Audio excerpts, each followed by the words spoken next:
Hello अस्सलाम वालेकुम। उम्मीद से आप सब खैरियत से होंगे। जैसे कि आज का हमारा लेक्चर है वो chemistry first year chapter number 2 ये एटॉमिक स्ट्रक्चर का फर्स्ट कुछ टॉपिक्स हैं जिसमें हम एटम्स के बारे में इंट्रोडक्शन पढ़ेंगे, उसके कॉन्सेप्ट पढ़ेंगे, एटम्स क्या हैं।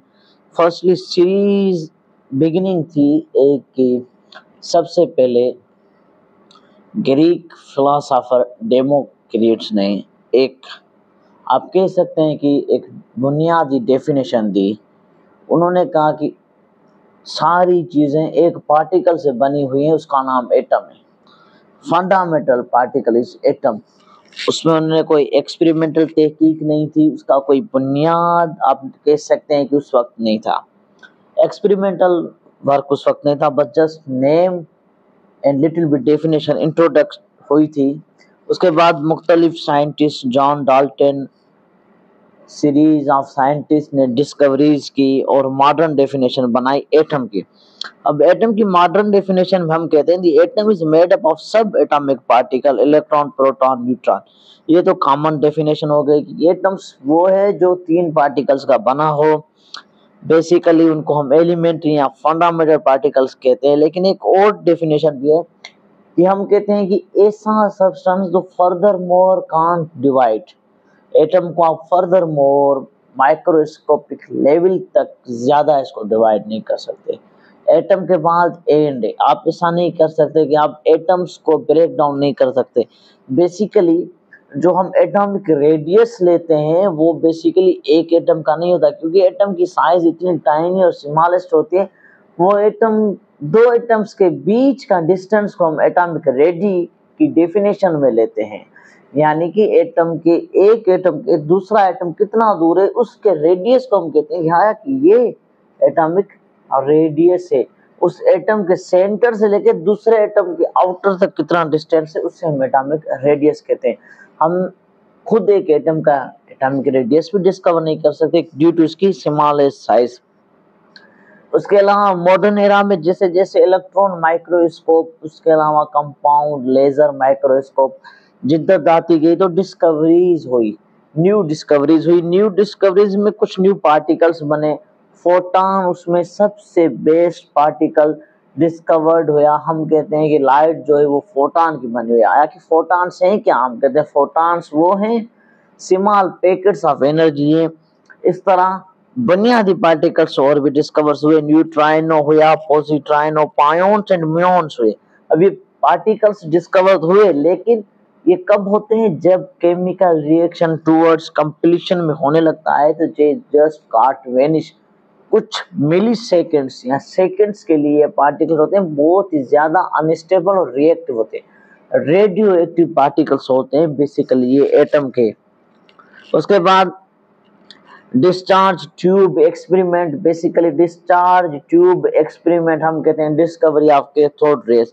Basically discovery of cathode rays जो थी उसने बुनियाद डाला आगे जाके इलेक्ट्रॉन की डिस्कवरी को।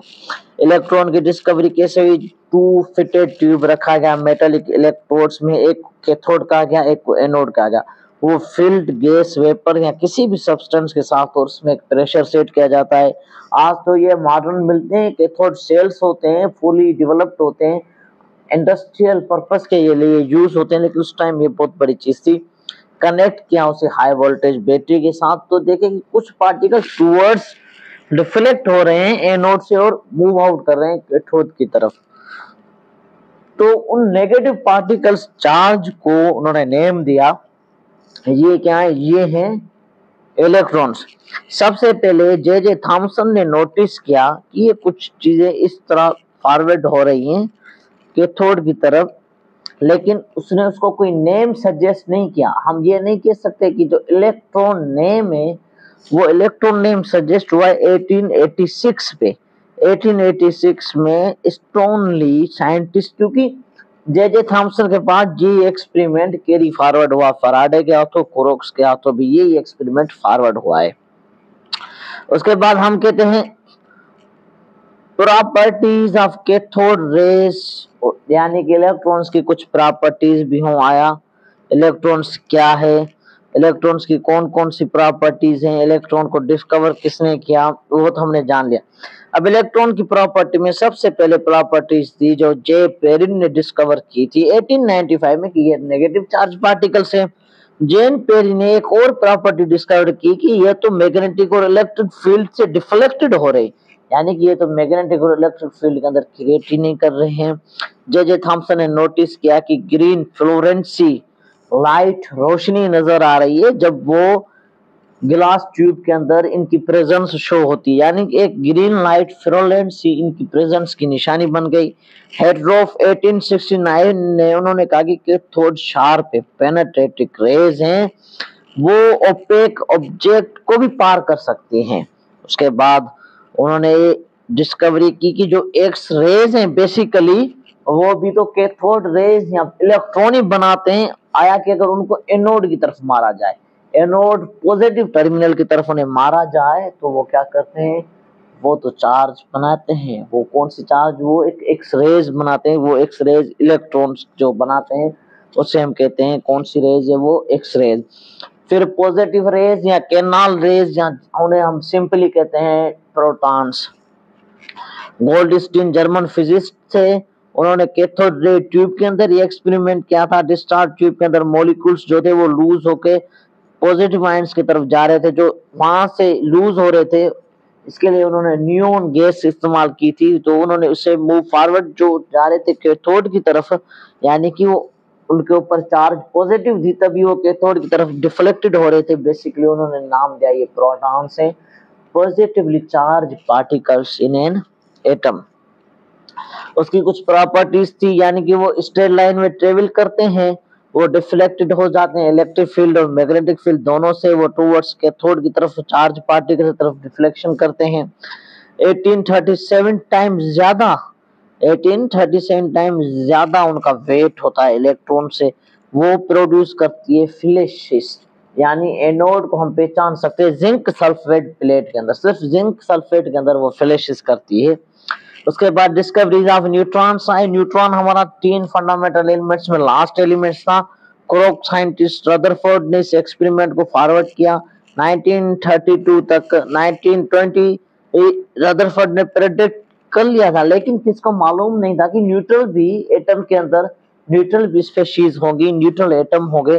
कैडविक में 1932 को उसको कंफर्म करने के लिए एक एक्सपेरिमेंट किया, क्योंकि उसके अंदर ऐसे एलिमेंट्स एटम्स के अंदर पार्टिकल्स है तो ना तो पॉजिटिव की तरफ मूव कर रहे थे ना नेगेटिव टर्मिनल की तरफ, तो इनको नेम दिया गया ये न्यूट्रॉन्स हैं, न्यूट्रल पार्टिकल्स हैं। और इसी डिस्कवरी की वजह से 1935 में उन्हें नोबेल प्राइज मिला फिजिक्स के अंदर जेम्स कैडविक को।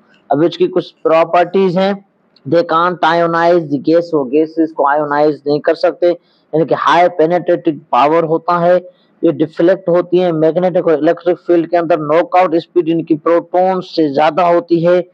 स्लो न्यूट्रॉन्स जो होते हैं वो बहुत ज्यादा इफेक्टिव होते हैं purpose for fusion purpose for fusion. और फ्यूजन जो होते हैं ये इलेक्ट्रो आप कह सकते हैं इस जो हमारे जो होते हैं रिएक्शन, रेडियो एक्टिव रिएक्शंस में ये दोनों टर्म इस्तेमाल होते हैं। बहुत ज्यादा खतरनाक रिएक्शन होते हैं फिजन और फ्यूजन।